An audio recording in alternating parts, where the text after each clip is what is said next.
మనకు వార్తల మాధ్యమం కావచ్చు, సినిమా మాధ్యమం కావచ్చు, నాటికల మాధ్యమం కావచ్చు, ఇతర మాధ్యమాల ద్వారా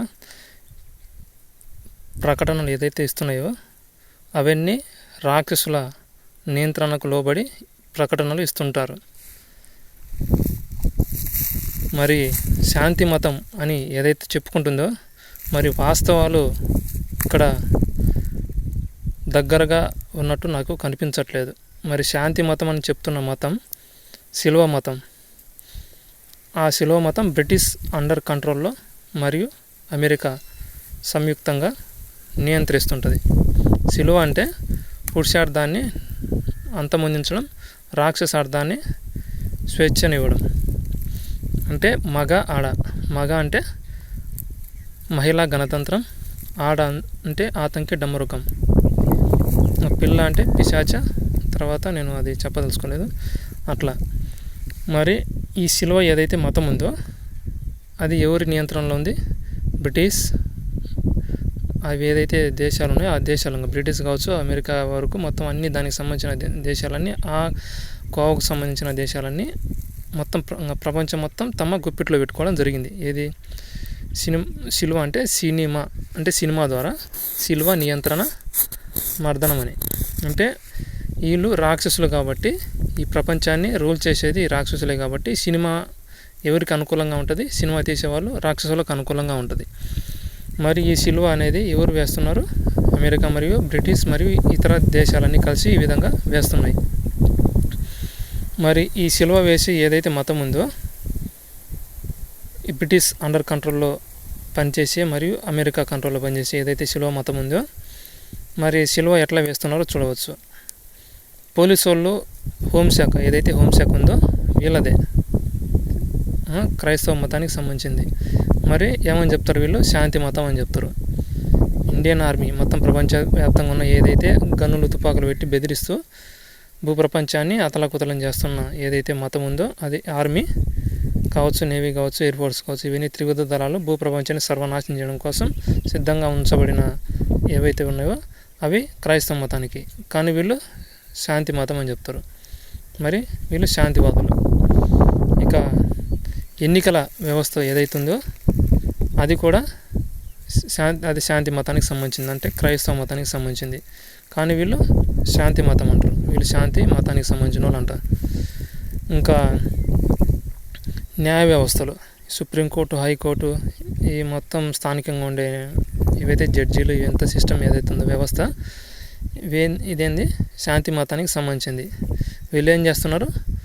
స్త్రీలు, పురుషులు, నా పుంసక లింగం. నా అంటే నక్షత్ర, పు అంటే పుణ్య, నా అంటే నా పక్కన 2 బిందువులు వస్తాయి. నా పుంసక లింగం అంటే పుణ్య, హంస, క అంటే కవచం. హంస అంటే ఏం చేస్తుంది? మంచి అంటే నీళ్ళకు నీళ్ళు, పాలకు పాలు, అంటే మంచికి మంచి, చెడుకు చెడు వేరు చేసేది. అంటే అట్లా ఈ 3 శక్తులు అనమాట. స్త్రీలింగం, పురుషలింగం, నపుంసకలింగం. నపుంసకలింగం అంటే అదేదో మనోళ్ళు ఇచ్చే కొజ్జవు అన్నట్టు అర్థాన్ని తీస్తారు. నా అంటే నక్షత్ర, పు అంటే పుణ్య,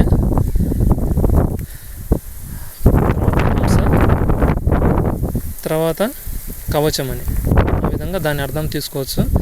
ఇక ఇక్కడ చూస్తుంది ఏంటంటే ఈ 3 శక్తులను నాశనం చేయడం. అంటే స్త్రీ అంటే మనకి సీతాఫలం అని, అంటే చెట్ల వృక్షశాస్త్రానికి సంబంధించిన ఓంకారాలకు సంబంధించిన ప్రధాన శక్తి పదాలు అనమాట అవన్నీ. వీళ్ళు ఏం చేస్తున్నారు? అది మన మలమూత్ర విసర్జనలు ఏదైతే బాత్రూమ్లు ఉన్నాయో వాటి దగ్గర స్త్రీలకు, పురుషులని పేరు పెడతారు. అంటే ఈ స్త్రీ పురుషుల ఏదైతే పదాలు ఉన్నాయో ఈ ప్రభుత్వం, ఈ రాక్షస ప్రభుత్వం ఎంత విలువ ఇస్తుందో మనం చూడవచ్చు. బాత్రూమ్ల దగ్గర, వీటి దగ్గర ఈ పేర్లను వాడతారు అనమాట. మిగతా చోట మహిళలను పుట్టనిద్దాం, మహిళా సాధికారత అంటారు. మహిళా సాధికారత అంటే మహిళ ఎవరు? మామూలుగా మండోదరి. ఆడపిల్ల అంటే శూర్పణఖ. ఇప్పుడు మనకి ప్రపంచాన్ని శాసిస్తుంది ఈ ఇద్దరు రాక్షసులే అనమాట.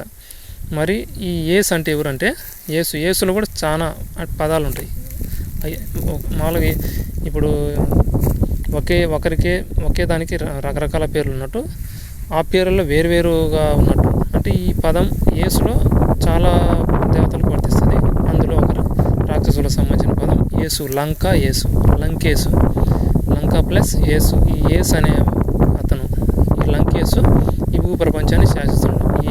యేసు ఈ భూప్రపంచాన్ని శాసిస్తున్నాడు. ఈ యేసు మతం ఎవరిది? బ్రిటిష్ వాళ్ళది, అమెరికా సంబంధమైనది. మరి ఇది శాంతి మతము.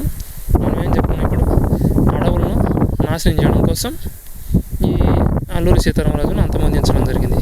మరి అల్లూరి సీతారామరాజును అంతమొందించడంలో ఈ శాంతి మతం ఏదైతే అని చెప్తున్నారో ఈ శాంతికి సంబంధించిన రాజ్యాంగం అన్నమాట. ఈ రాజ్యాంగం ఒకటి శాంతి మతానికి. మరి వీళ్ళు శాంతివాదులు అన్నమాట. ఈ గాంధీ ఎవరు? శాంతివాది, అంటే బ్రిటిష్ క్రైస్తవ మతానికి సంబంధించిన గాంధీ. ఇతను శాంతి మతానికి సంబంధించినడు. ఈ అడవులను నాశనం చేసే ఏదైతే మతం ఉందో ఈ ప్రభుత్వం రాక్షసుడు అన్నమాట. ఈ లంకేసుకు సంబంధించింది. లంక ప్లస్ యేసు మతానికి సంబంధించిన ఏదైతే ఉందో ఈ అల్లూరి సీతారామరాజును అంతమొందించడంలో ప్రధాన భూమిక వహించిన లంకేసు మతం ఏదైతే శాంతి మతం అని చెప్తున్న క్రైస్తవ మతం, మరి ఇది శాంతి మతం అంట. అడవులన్నీ దగ్ధం చేసే మతం శాంతి మతం. మరి అడవులలో మూగజీవ ఆవాసాలను నాశనం చేసే జలమయం చేయడం అంటే డ్యాములు కట్టడం, అక్కడ ఉండే మూగజీవులు అక్కడ ఆవాసాలన్నీ వృక్షశాస్త్రం నీళ్ళలో మునిగి అంతమైపోవడం, అలా డ్యాములు కట్టడం వల్ల అలా జరుగుతుంది. అది శాంతి మతం. మరి రాజధానుల పేరు చెప్పి రాష్ట్రాల ముక్కలు చేస్తూ రాజధానుల సంఖ్య పెంచుతూ జిల్లాల సంఖ్య పెంచుతూ మండలాల సంఖ్య పెంచుతూ గ్రామాల సంఖ్య పెంచుతూ ఏదైతే మతం ఉందో ఈ ఇప్పుడు మనకి ఏదైతే కాంగ్రెస్ పార్టీ ఏదైతే ఉందో ఏపీ స్థాయిలో అది భస్మాసురు ఉంది. ఈ భస్మాసుర హస్తం ఎవరిది? ఏ మతానికి సంబంధించింది? క్రైస్తవ మతానికి. మరి ఏ మతం ఇది? శాంతి మతం. మరి రాజధానుల సంఖ్య పెంచుతుంది. వేల లక్షల ఎకరాల భూములు రైతుల నుండి గనులు తుపాకులు పెట్టి బెదిరించి బలవంతంగా అప్పుల పాలు చేసి డబ్బాశ చూపించి రకరకాలుగా భూములన్నీ లాక్కునే భాగంగా ఈ స్థానికంగా ఉండే హోంశాఖ పనిచేస్తుంది. గ్రేవెన్స్ దళాలు ఇతర దళాలు పనిచేస్తుంటాయి. మళ్ళీ ఈ మతం ఏ మతం? శాంతి మతం. శాంతి మతం అనమాట. ఈ రాజధానులు కట్టే పని ఏం చేస్తుంది? శాంతి మతం. అందరినీ శాంతిపరుస్తూ ఉంటుంది అనమాట. ఈ రాజ్యాంగం ఏమవుతుంది? గనుల తుపాకులతో బెదిరించేది క్రైస్తవ మతానికి సంబంధించింది. మళ్ళీ ఏ మతం ఇది? శాంతి మతం. మరి వ్యవసాయ రంగంలో అత్యంత విషాన్ని విస్తరింపజేసింది. ఇక్కడ ఉండే ఆయుర్వేదం కావచ్చు, మూలిక వైద్యం కావచ్చు, తర్వాత ఇతర వైద్య విధానాలు ఏవైతే ఉన్నాయో మొత్తం అన్నిటిని నాశనం చేసింది. అది చేయడంలో ప్రధాన భూమిక వహించినది ఏంటంటే శాంతి మతానికి సంబంధించిన ప్రభుత్వం. మరి మతం ఏ మతం? శాంతి మతం అన్నమాట. మరి ఇక్కడుండే అంటే ప్రతిదాన్ని ఇప్పుడు ఋతువులు అన్నీ నాశనం అయిపోయినాయి. అంటే ఋతువుల పరంగా వర్షాలు వచ్చేటివి, ఋతువులు మొత్తం, ఎందుకంటే పర్యావరణం మొత్తం నాశనం కావడంతో ఈ మొత్తం అన్నీ నాశనం కావడం జరిగింది. ఈ మొత్తం వ్యవసాయ రంగంలో ఈ విషపుటేరులు పాలించే మతం ఏదైతే ఉందో ఇది శాంతి మతం. ఈ శాంతి మతం ఇది మాత్రం పుణ్య మతం. ఇతరుల వాళ్ళంతా అంటరాని వాళ్ళు. అంటే ఈ అంటరానితనాన్ని అంటే ఈ విషయం కావచ్చు, ప్లాస్టిక్ వచ్చి ఇవన్నీ విస్తరింపజేసేది ఎవరు? శాంతి మతం, క్రైస్తవ మతం. ఇదేం మతం? శాంతి మతం. మళ్ళీ ఎదుటి వాళ్ళని అంటరాని వాళ్ళుగా చెప్తూ ఉంటుంది అనమాట. మేము మతం ఉత్తమలం, అవతల వాళ్ళు ఎరిపప్పలను అన్నట్టు. ఈ మొత్తం ఐతులలోకి ఈ రాక్షస కార్యాలన్నీ బలవంతంగా దుద్దింది ఎవరు? ఈ శాంతి మతం, క్రైస్తవ మతం. ఏం మతం అంటే ఇది శాంతి మతం అంటారు మళ్ళీ దీన్ని. ఈ మళ్ళీ జాతీయ జెండాల మధ్యలో ఏదైతే ఉందో శాంతి మతానికి గుర్తు తెలుపు అనమాట. అది ఎవరిది? ఈ జెండా, జాతీయ జెండా క్రైస్తవులది. ఈ దేశ రాజ్యాంగం ఎవరిది? క్రైస్తవులది. మతం ఏ మతం? శాంతి మతం. పోలీసు వాళ్ళు ఎవరికి సంబంధించిన వాళ్ళు? క్రైస్తవ మతానికి సంబంధించిన వాళ్ళు. ఏమంటారంటే వీళ్ళు శాంతి మతానికి సంబంధించిన వాళ్ళు. ఈ భూమిని అంతా మొత్తం సర్వనాశనం చేయడం. తర్వాత లాల్ కిల్లా మీద జెండా ఎగురుతున్న జెండా ఎవరిది? శాంతి మతానికి సంబంధించిన జెండా. మళ్ళీ ఏ మతం ఇది? శాంతి మతం. తర్వాత గ్రామాల నుంచి అసలు రాత్రి నిద్ర సమయంలో కొట్టాలకు నింపిపెట్టడం దగ్గర నుంచి కాంక్రీట్ దిబ్బ వరకు మార్చడం వరకు ఈ ప్రముఖ బాధ్యత వహించిన మతం ఏ మతం? శాంతి మతం. మొత్తం అన్ని దేశాల్లో ఉండే మొత్తం అక్కడ ప్రతిష్ఠించిన దేవతలందరినీ బ్రిటిష్ వాళ్ళు వచ్చి, ఈ బ్రిటిష్ వాళ్ళు ఎవరు? శిలువ మతానికి, శాంతి మతానికి సంబంధించిన వాళ్ళు అనమాట. వీళ్ళంతా ఇక్కడ ఉండే దేవతలందరినీ ఎత్తుకెళ్ళి, ఆత్మలింగాలను ఎత్తుకెళ్ళి భూప్రపంచాన్ని అంతా అతలాకులం చేస్తున్న ఏదైతే శాంతి మతం, క్రైస్తవ మతం, ఇది శాంతి మతం. ఇక్కడ ఉన్న నాగరికతను అంతా నాశనం చేయడం, ఆచారాలను హత్య చేయడం చేసింది ఎవరు? శాంతి మతానికి సంబంధించిన బ్రిటిష్ వాదులు. మరి ఏ మతం ఇది? శాంతి మతం. మరి స్త్రీల మీద, స్త్రీలు అంటే ఎవరని చెప్పుకున్నాం?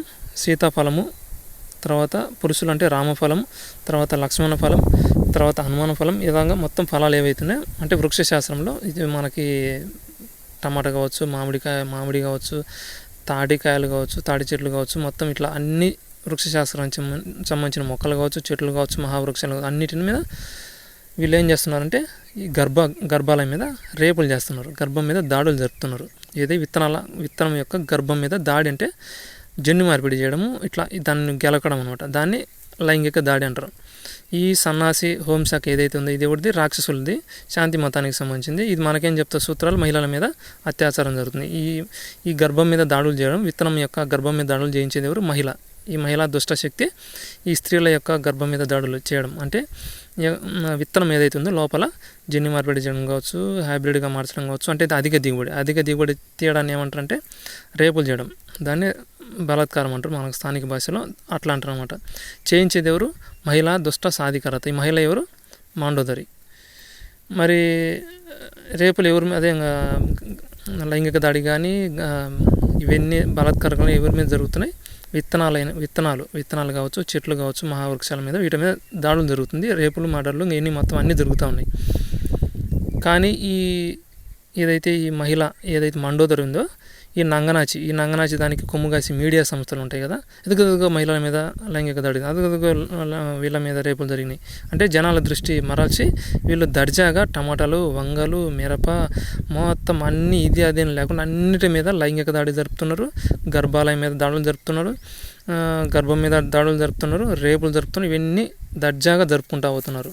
మళ్ళీ రేపులు చేసేది వీళ్ళే, మళ్ళీ వాళ్ళ మీద రేపులు చేశారని రివర్స్ ఎదుటి వాళ్ళ మీద నిందలు మోపడం ఈ టెర్రరిస్టుల శాంతి మతానికి సంబంధించిన అంటే వీళ్ళకు విద్య అనమాట, వెనతో పెట్టిన విద్య అనమాట. ఈ మీడియా సంస్థలు ఏవైతే ఉన్నాయో 99% ఈ శాంతి మతానికి సంబంధించిన వారికి కొమ్ము కాస్తుంటాయి. మళ్ళీ వీళ్ళు శాంతి మతం అని చెప్పుకుంటారు. ఈ మీడియా సంస్థలు ఏవైతే ఉన్నాయో మొత్తం దురాచారాలను, దుర్మార్గాలను పెంచి పోషించడంలో చాలా ప్రముఖ పాత్ర వహిస్తాయి. ఉదాహరణకి మనకి మోజో టీవీ ఒకటి ఛానల్, న్యూస్ ఛానల్ ఒకటి పెట్టడం జరిగింది. అది మన నాగరికతకు దగ్గరగా చూపించడంతో అది అతి తక్కువ సమయంలోనే చాలా ప్రాముఖ్యత సంతరించుకున్నది. దాన్ని మాత్రం ఏదే విధంగా తీసేసే విధంగా దాన్ని లేకుండా ఛానల్ను చేయడం జరిగింది. అంటే మన నాగరికతను దగ్గరగా చూపిస్తున్న ఏదైతే మీడియా మోజు ఛానల్ ఏదైతే ఉందో దాన్ని వెంటనే రద్దు చేసేంత వరకు దుష్టశక్తులన్నీ పన్నాగమని దాన్ని ఆ ఛానల్ను, శాటిలైట్ ఛానల్ను తీసేయడం జరిగింది. అంటే ఈ విధంగా మన దేశంలో కావచ్చు, ప్రపంచవ్యాప్తంగా ఈ దుష్టశక్తి ఏ విధంగా వ్యాపించి ఉందో, అంటే ఇది యేసు మతం ఏదైతే ఉందో, యేసు ఎవరు? లంకేసు భూమిని అంతా కాంక్రీట్తో అలకడమే ఈ లంకేసు ముఖ్య ఉద్దేశం అనమాట. వీళ్ళు శాంతిగా నటిస్తారు, ఎదుటిలను ఎరిపప్పులను చేసి మొత్తం భూమిని అంతా పెంటకుప్పగా మారుస్తారు. ఇది వీళ్ళ ప్రధాన అజెండా. ఇంకా ఎన్నో దుర్మార్గాలన్నీ మన దేశంలో ప్రపంచవ్యాప్తంగా జరుగుతున్నాయి. ఎడ్యుకేషన్ సిస్టమ్ ఏదైతే విద్యా వ్యవస్థలు ఉన్నాయో అవన్నీ ఈ యేసు మతానికి సంబంధించినవి, లంకేసు మతానికి సంబంధించినవే. వీళ్ళు శాంతి మతానికి సంబంధించిన ఎడ్యుకేషనల్ సిస్టమ్ మొత్తం సంపదనంతా దోసుకువెళ్ళి ఇష్టారాజ్యంగా సంపద దుర్వినియోగం జరుపుతూ ఉన్నారు అన్నది నగ్న సత్యం. అందరినీ తమ గుప్పిట్లో పెట్టుకున్నారు. ఈ మతం ఆ మతం అన్నీ లేదు, సిక్కు మతం లేదు, హిందూ మతం లేదు, ముస్లిం లేదు, వీళ్ళు క్రైస్తవులు అని చెప్పుకుంటున్నారు. క్రైస్తవ మతం కాదు, మతాన్ని కావచ్చు, అందరూ రాక్షసులే రూల్ చేస్తున్నారు. ఈ క్రైస్తవ మతం ఒకటి చెడ్డది ఉంటుంది, మంచిది ఉంటుంది. హిందువులలో మంచి మతం ఉంటుంది, చెడ్డ మతం, రెండు ఉప్పు కరుపును ఒకే పోలికను ఉంటాయి అన్నమాట. అలాగే ముస్లిం మతంలో చెడ్డ మతం ఉంటుంది, అదే పదంతో మంచి మతము ఉంటుంది. అట్లా సిక్కు మతంలో కూడా అంతే, మంచి సిక్కు మతం ఉంటుంది, చెడ్డ సిక్కు మతం, రూపం మాత్రం ఒకే విధంగా ఉంటుంది. అది గుర్తుపట్టడం చాలా కష్టదాయకం అన్నమాట. ఇప్పుడు ఈ క్రైస్తవ మతం ఏదైతే సిల్వ బ్రిటిష్ వాళ్ళు ఆధీనంలో జరుగుతుందో, ఇప్పుడు మనం ఇక్కడ ఇండియా అనే పదం క్రైస్తవులకు సంబంధించిన పదం. మరి ఇక్కడ ఏదైతే నాగరికత ఈ సినిమా ఇండస్ట్రీని తమ కంట్రోల్లో తీసుకుంటే తప్పించి, అంటే మన సనాతన ధర్మం ఆధీనంలోకి వెళ్తే తప్ప గుళ్ళన్నీ ఈ క్రైస్తవ మత ఆధీనంలోనే ఉన్నాయి. ఈ ప్రభుత్వం ఎవరిది? క్రైస్తవ మతానికి సంబంధించింది, అంటే లంకేసు మతానికి సంబంధించింది. మళ్ళీ క్రైస్తవ మతంలో 2 మతాలు ఉన్నాయని చెప్పుకున్నాం కదా, మంచి మతం, చెడ్డ మతం. ఇట్లా ఈ రెండిటి అంటే చెడు వైపు వెళ్తారా, మంచి వైపు వెళ్తారా, అది వాళ్ళ ఇష్టము, అది వ్యక్తిగతము. కానీ రెండు వైపులా చూపించడం కూడా, ఇటువైపు వెళ్తారా సినిమా చూపించాలి, కానీ మంచి అనే పదం వాడతారు తప్ప మంచి ఏందో చెప్పరు, దాని గురించి అసలు బయట వ్యక్తపరచరు. చెడు గురించి మాత్రం విశ్లేషంగా ఎట్లా చేయాలి, ఏ విధంగా చేయాలి మొత్తం నీట్గా పట్టొచ్చినట్టు మొత్తం నీట్గా చూపిస్తారు. ఆ విధంగా ఈ యొక్క సినిమా ఇండస్ట్రీ పనిచేస్తూ ఉంది. దాన్ని సనాతన ధర్మంలో పూర్తిగా తన ఆధీనంలో తీసుకుంటే తప్పించి ఈ సినిమా ఇండస్ట్రీ మొత్తం ప్రపంచవ్యాప్తంగా ఈ రాక్షస కార్యాలన్నీ ఆగడానికి వీలుండదు. లేకపోతే ఇష్టారాజ్యంగా ఈ భూముల మీద హక్కులు కల్పించడం, లంచాలు తీసుకొని ఈ రెవెన్యూ మాఫియాగాళ్ళు భూములపైన హక్కులు కల్పించడం, ఏదైతే కేంద్రంలో ఉండే బలగాలు, ఆర్మీ బలగాలు కావచ్చు, ఇతర బలగాలు వాళ్ళకు భూములు, ఖాళీగా ఉన్న భూములు 5 ఎకరాలు కనపడితే వాళ్ళకి హక్కులు కల్పించడం, 5 ఎకరాలు ఆ సైనికుడికి చూపిస్తే ఆ భూమి మీద వీళ్ళకి పట్టా ఇచ్చే విధంగా చట్టాలు చేసి ఉన్నాయి. ఏవైతే అక్కడ ఆర్మీ వాళ్ళు ఏ దేశాన్ని రక్షించట్లేదు అని పాడులేదు, లక్షల జీతాలు దొబ్బి మొత్తం దేశాన్ని అంతా ప్లాట్లుగా మార్చడంలో ప్రధాన భూమిక Indian army, navy, air force, మొత్తం హోంశాఖ, అన్ని గ్రేవెన్స్ దళాలు, సిఆర్పిఎఫ్, ఐటీబీపీ మొత్తం అన్ని వ్యవస్థలు పనిచేస్తూ ఉంటాయి. భూమిని కాంక్రీట్ దిబ్బగా మార్చడంలో వీళ్ళు ప్రధాన భూమిక వహిస్తారు. కానీ వీళ్ళు వెళ్ళేటప్పుడు దేశభక్తిని వెళ్తారు, తిరిగి వచ్చేటప్పటికి రాక్షస భక్తితో తిరిగి వస్తారు జవాన్లు కావచ్చు అందరూ. అది ఇక్కడ మనకు జరుగుతూ ఉంది. దీన్ని అరికట్టాలంటే, నియంత్రించాలంటే సినిమా కావచ్చు, నాటికలను కావచ్చు, ఇప్పుడు ఈ నాటికలు ఈటీవీ ద్వారా ఏదైతే ప్రదర్శింపబడుతున్నాయో అవన్నీ రాక్షసులకు అనుకూలంగా ప్రదర్శింపబడుతున్న నాటికలవే, రాక్షసులకు అనుకూలంగా ప్రదర్శిస్తున్న నాటికలు. ఈ ఈటీవీ అనేది చంద్రబాబు నాయుడు కావచ్చు, మొత్తం బ్యాచ్ మొత్తం ఈ టీడీపీ కావచ్చు, ఇదంతా కమ్యూనిస్టుల పార్టీ అనమాట.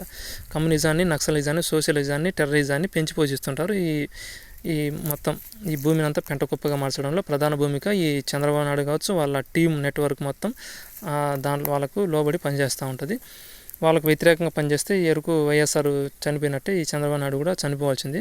కానీ వాళ్ళు చెప్పు చేతుల్లో బాగా వాళ్ళు ఏం చెప్తే అది బాగా వింటున్నాడు కాబట్టి ఇన్ని రోజులు బతుకున్నాడు చంద్రబాబు నాయుడు. వ్యతిరేకంగా ఉంటే ఎప్పుడో లేపేసేవారు.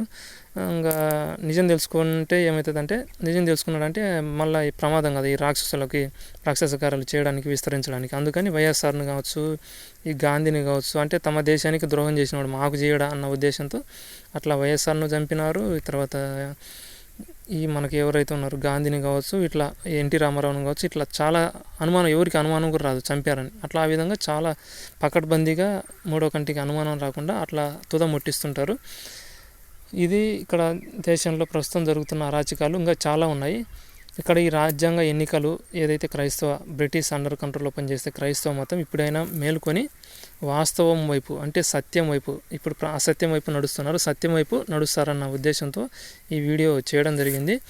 ఇట్లే చాలా వాటి మీద వీడియోలు చేస్తాను. ఇంకా ఇక్కడ జరుగుతున్న అరాచకాల మీద ఈ ఏదైతే హోంశాఖ ఉందో ఇది రాక్షసులకు సంబంధించిన హోంశాఖ, కానీ మరియు క్రైస్తవుల ఆధీనంలో పనిచేసే క్రైస్తవ హోంశాఖ ఏదైతే ఉందో అది మొత్తం ఈ ప్రభుత్వం మొత్తం లంకేసు సంబంధించి, మీరు యేసు అని ఏదైతే అంటున్నారో ఆయన లంకేసు, ఆ యేసు మళ్ళీ యేసులు కూడా గణేష్ ఉన్నాడు, ఇంకా అంటే మనకి ఇంకొక భాషలో వినాయకమే ఉన్నాడు. ఇట్లా చాలామంది యేసులు ఉంటారు. ఈ యేసు వేరు, మీరు ఏదైతే ఉచ్చరిస్తున్నారో ఆ యేసు, ఆడ శిలువ వేసిన ఆయన మళ్ళీ వేరు, శిలువ వేసిన ఆయన యేసు కాదు ఇంకొక ఆయన గురించి మనం తర్వాత మాట్లాడుకోవచ్చు. ఇప్పుడు ఏదైతే సిలువ అంటే ఏంటంటే చెడుకు సిలువ వేయడం, అంటే నియంత్రించడం, కాళ్ళు కదలకుండా. మనం ముందుకు నడవాలంటే ఏం చేయాలి, కుడి పాదం ఎడమ పాదం ముందుకు నడుస్తుంటేనే కదా. అట్లా కాళ్ళకు ముందుకు నడవకుండా, అంటే పురుషులకి ఇప్పుడు మనకి ఏదైతే పురుష కార్యానికి ముందుకు నడవకుండా ఈ సిలువ వేయడం అనమాట. ఇప్పుడు ఈ చట్టాలతో ఇది చేయకూడదు, అది చేయకూడదు. ఇప్పుడు ఉదాహరణకి ఆయుర్వేదం ఉంది, అది చేయకూడదు. ఉదాహరణకి దేశీవాలి సారాయి ఉంది, అది చేయకూడదు. అంటే ఆ సారాయి గురించి ప్రత్యేకించి ఎందుకు చెప్పడం అంటే అందరికీ తెలిసిన విషయం. కళ్ళు కానీ ఇట్లా వాళ్ళు ఏంటంటే వాడి రాక్షస మందులు కావచ్చు, తర్వాత కూల్ డ్రింక్స్ కావచ్చు, ఇవన్నీ ఇది చల్లని పానీయాలు ఏవైతే ఉన్నాయో విష పానీయాలు, అవన్నీ వాళ్ళు వ్యాపారం చేసుకోవాలంటే ఇక్కడ ఉండే స్థానికంగా ఉండే వాటిని అన్నిటిని నాశనం చేయాలి. స్థానికంగా ఉండే నెయ్యిని నాశనం చేయాలి. స్థానికంగా ఉండే ఏదైతే దేశవాళీ విత్తనాలు అవి నాశనం అయిపోవాలి. ఇప్పటికే 90% పైన అంతరించిపోవడం జరిగింది. విత్తనాలు కూడా దేశీయ సంపద విత్తనాలు, దేశవాళీ విత్తనాలు అన్నీ అంతం చేయడం జరిగింది ఈ హోంశాఖ దగ్గరుండి. అట్లా అవి వీళ్ళు మనం అనుకుంటాం రక్షకులు అనుకుంటాం మనం, కాబట్టి వీళ్ళు ఎవరికి రక్షణ కల్పిస్తారంటే భూమిని అంటే లంకేసు కార్యాలకు రక్షణ కల్పిస్తారు, రాముల సీతారాముల వారి కార్యాలకు విఘాతం కల్పిస్తారు, అంతం చేస్తారు. అది మనం తెలుసుకోవాల్సిన విషయం. ఇప్పటికైనా మేల్కొంటారని, ఈ వాస్తవం వైపు, ఇది సత్యం వైపు క్రైస్తవులు నడుస్తారని, అసత్యాన్ని వదులుతారని నేను నమ్ముతున్నాను. ఇట్లే మొత్తం అన్ని ప్రతి దాంట్లో ఒకటేని కదా, అన్నిట్లలో ఈ రాక్షసుల కమాండ్ కంట్రోల్ నడుస్తూ ఉంది. వాళ్ళు చెప్పు చేతుల్లో డబ్బుకు లోబడి అందరూ ప్రపంచమంతా నడుస్తుంటుంది. డబ్బు ఇస్తే నిజం అబద్ధం అయితే, అబద్ధం నిజం అయిపోద్ది. అట్లా సుప్రీంకోర్టు, హైకోర్టు అన్నీ వాళ్ళవే కాబట్టి ఇంకా వాళ్ళు ఆడింది ఆట పాడింది పాట అన్నట్టుగా పాచిపాల రంగడు అన్నట్టు అయిపోయింది ఇప్పుడు పరిస్థితి. కాబట్టి ఇప్పటికైనా మేలుకొని నిజం వైపు, సత్యం వైపు నడుస్తారనుకుంటున్నాను. అసత్యం ఏదైతే చంద్రబాబు నాయుడు ఉన్నాడు కదా, నోటికి వచ్చే పచ్చి అబద్ధాలు మాట్లాడుతుంటాడు. అతని లక్ష్యం రాజధానులు కట్టడం, రోడ్లు వేయడము, చెత్త చెదారాన్ని, విషయాన్ని విస్తరింపజేయడం ఈ చంద్రబాబు నాయుడు యొక్క ప్రధాన ఉద్దేశం. ఈ టీడీపీకి వేస్తే ఈ రోడ్లు వేయడము, ప్లాస్టిక్ చెత్తను, అంటే రోడ్లు ఎంత అవసరమో అంతే వేయాలి. ఒకవేళ వేసిన అదే అభివృద్ధి అనుకుంటే కాదు. రోడ్లేనా అంటే ఒక చోట నుంచి ఇంకో చోటికి ప్రయాణించాలంటే ఎన్నో సాధనాలు ఉన్నాయి, కానీ కొండలన్నీ పిండి చేసి ఈ విధంగా తార్ రోడ్లు వేయడం అది సమంజసమని ఈ సందర్భంగా నేను ప్రశ్నిస్తున్నాను. ఎన్నో విధానాలు ఉన్నాయి. ఒక చోట నుంచి ఇంకో చోటికి ప్రయాణించడానికి, సరుకు రవాణా చేయడానికి ఎన్నో విధానాలు ఉన్నప్పటికీ కేవలం పర్యావరణాన్ని నాశనం చేసి, కొండలను పిండి చేసి ఈ విధంగా తారు తీసుకొచ్చి, కంకర తీసుకొచ్చి ఈ విధంగా రోడ్లు వేయడం అనేది ఇది నా వైపు నుంచి నేను తప్పంటున్నాను. ఇప్పటికైనా మునిపోయింది లేదు. ఇప్పుడు చేసిన అరాచకాలు ఆపకపోతే కన్నా ఇంకా చాలా ఇబ్బందులు కలుగుతాయని ఈ హోంశాఖకు, ఈ పోలీస్ స్టేషన్ ఎవరైతే ఉన్నారో విజృంభిస్తున్నారు, ఈ దుర్మార్గాన్ని పెంచి పోషించడంలో కొమ్ము కాస్తున్న ఈ హోంశాఖ మంచిని జైల్లో వేయడం, దుర్మార్గానికి స్వేచ్ఛనివ్వడం ఏదైతే పనిచేస్తున్నారో హోంశాఖ ఇంకా తీవ్రమైన పరిణామాలు ఎదుర్కొంటారని ఈ సందర్భంగా హెచ్చరిస్తున్నాను. వీళ్ళు ఇదే విధంగా కొనసాగితే మాత్రం ఆ తర్వాత అసలు ముందు పోలీస్ స్టేషన్లు కూడా తీసివేయడం జరుగుతుంది. తర్వాత మనం ఏదైతే అనుకుంటున్నామో మన వ్యవస్థలు గెలిస్తే ముందు హోంశాఖను పూర్తిగా తీసివేయడం జరుగుతుంది. ఆ తర్వాత రెవెన్యూ శాఖ మీద పూర్తిగా ఇప్పుడున్న ఏదైతే రెవెన్యూ శాఖ, ఈ ప్రభుత్వ రెవెన్యూ శాఖ మొత్తం మాఫియా కంట్రోల్లో నడిచే రెవెన్యూ శాఖ, దాన్ని పూర్తిగా తీసివేయడం జరుగుతుంది. ఇవన్నీ అంతర్జాతీయ ఉగ్రవాదులు అండర్ కంట్రోల్లో పనిచేస్తున్నవన్నీ గుర్తించి అవి నిజమని తెలిస్తే వాటి అన్నిటికీ ఉరిశిక్ష వేయడం జరుగుతుంది. ఆ శాఖలన్నిటికీ ఇంకా సుప్రీంకోర్టు, హైకోర్టు ఏదైతే న్యాయ వ్యవస్థలు అవన్నీ అక్రమంగా దేశంలోకి చొరబడి ఇక్కడున్న న్యాయ వ్యవస్థలను నాశనం చేసి ఈ రాక్షస కార్యాలకు కొమ్ము కాస్తూ వీళ్ళు అక్రమంగా దేశంలోకి రావడమే కాకుండా అక్రమాలను పెంచి పోషిస్తున్నారని ఈ సందర్భంగా తెలుసుకోగలరు. అది ప్రస్తుతం ఈ వీడియో ద్వారా సమాజానికి తెలియపరిచిన సత్యాలు. మరి సత్యం వైపు వెళ్తారా, అసత్యం వైపు వెళ్తారో తమ ఇష్టం.